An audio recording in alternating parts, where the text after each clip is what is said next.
Hey everyone, I'm back, and today we're going to be talking about Killer's Kiss, and this movie is directed by Stanley Kubrick, and it's his second feature film, his first being Fear and Desire, which I haven't seen yet, and this movie came out in 1955, and I've never seen this movie before, and it was always this, Fear and Desire, and The Killing. Those were the only three Stanley Kubrick movies I've never seen before, and they were on my watch list, and this one I enjoyed overall. When I first finished it, I kind of had mixed feelings, but really just sitting on the film and just thinking about it, there were things that I appreciated, and although it's not anywhere close to his best movies, the director Stanley Kubrick, it's still solid for what it is. And if you go into this movie expecting something to be on the same level as 2001: A Space Odyssey, Clockwork Orange, The Shining, Full Metal Jacket, etc., any of those movies, or something that came out after this movie, you're going to be disappointed, because it's a film that was like, or at least the way that it feels like to me, where it was Stanley Kubrick at a point in time where he was still trying to figure out what he really wanted to do, and you can tell that he's being a little bit experimental with a few things, and this movie is very short. It's like an hour and 7 minutes or something, and it's a very short movie, and that's one of my biggest criticisms with this movie, is that I think it's too short, which might sound a little bit weird, but while I was watching the movie, I was just wishing that there was more. I left wanting more, kind of in a bad way, because if we were to be shown more things, then I think I would have liked the movie more. But that might have been for budgetary reasons, and I can understand that. And instead of like showing you certain things and how things are developed, there's just narration filling in the gaps, and I wish that wasn't the case. Not to say that all of the narration in this movie is bad. Like, there are points where it's fine and there's nothing really wrong with it, but there's just an over-reliance on it, and I just wish I could see more rather than just be told what happened.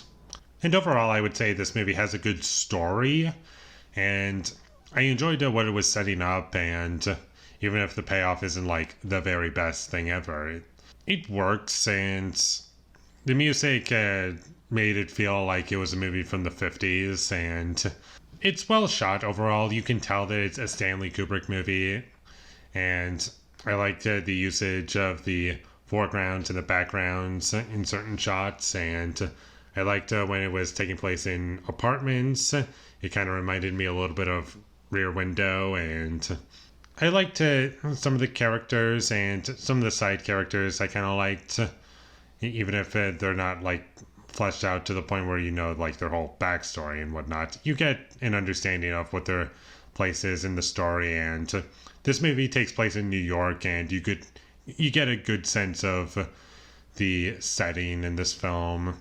I thought the performances in this movie were good, and I liked certain character moments with these characters, and how things were like switched up a little bit. Like in any other movie, you would see like the guy kind of staring at the girl that he wants to be with, but in this movie they kind of switch that up a little bit, and it's the woman who is like peeking out her window and looking at the guy. And I was like, okay, that's a bit different, and I don't know how different that would be for the time in which this movie came out, like in 55, how many movies did that?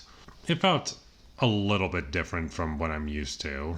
Not to say that that happens throughout the entire movie. It's really just one scene early on, and it's establishing the characters. I just thought I'd clear that up in case any of you had thought that was going to happen throughout the entire movie. Yeah, that would have been a very different movie, to say the least. And there were some good lines of dialogue that I found to be memorable. Like one of them being like, don't confuse love for pity or something. I'm kind of paraphrasing when I say that, but it was something like that. And there were lines that I liked, and scenes that I really enjoyed and were very well shot. And overall, I enjoyed the movie. I don't love it, but I do like it. And I'll see it again at some point, but I'm not going to be rushing back to this one. So, unfortunately, this is, out of everything I've seen, Stanley Kubrick's worst film, but it's still worth watching. Like one viewing, at least. But by the end of the day, it doesn't really stand out as anything great. So, check it out. It's good. And with all that being said, I'm going to give Killer's Kiss a 6 out of 10. Thank you for watching my videos as always. If you enjoyed this review, be sure to leave a like and comment down below you thought of Killer's Kiss, and my social media links, they will all be in the description, so follow me there. And last but not least, subscribe to be a part of Foley Nation, and I'll see you when I get my next review up, and that is going to be for The Killing, another Stanley Kubrick movie. So look forward to that, but until I get that up, thank you for watching and have a great day.